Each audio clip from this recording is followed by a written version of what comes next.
السلام عليكم ورحمة الله وبركاته. معاكم عمر عزت من المشجع التالتة. قبل ما نبدأ الفيديو ما ننساش الاشتراك في القناة وتفعيل الجرس عشان يوصلك كل جديد، ودعمنا باللايك وتوقع نتيجة المباراة في تعليق. موعد مباراة الأهلي القادمة أمام الاتحاد الإسكندري في الدوري والقنوات الناقلة والترتيب. تنطلق مباراة الأهلي والاتحاد الإسكندري يوم الثلاثاء المقبل في تمام الساعة 7 مساء على استاد القاهرة الدولي ضمن منافسات الجولة المؤجلة من الأسبوع التاسع من مسابقة الدوري المصري الممتاز.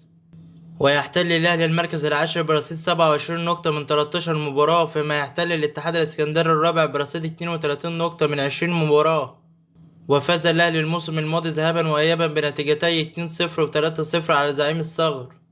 القنوات الناقلة لمباراة الأهلي والاتحاد الإسكندري في الدوري. تذاع مباراة الأهلي والاتحاد الإسكندري عبر شبكة قنوات أون تايم سبورتس الناقل الحصري لبطولة الدوري المصري الممتاز. ويعلق على المباراة محمد الشاذلي. حقق النادي الأهلي فوزا غاليا على حساب الجونة بثلاثية نظيفة في المباراة التي جمعتهم على استاد القاهرة الدولي ضمن منافسات الجولة 21 لمسابقة الدوري المصري.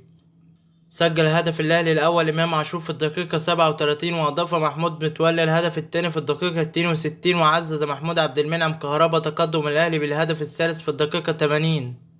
ودي كانت آخر أخبار. ما تنساش الاشتراك في القناة وتفعيل الجرس عشان يوصلك كل جديد، ودعمنا باللايك وتوقع نتيجة المباراة في تعليق. والسلام عليكم ورحمة الله وبركاته.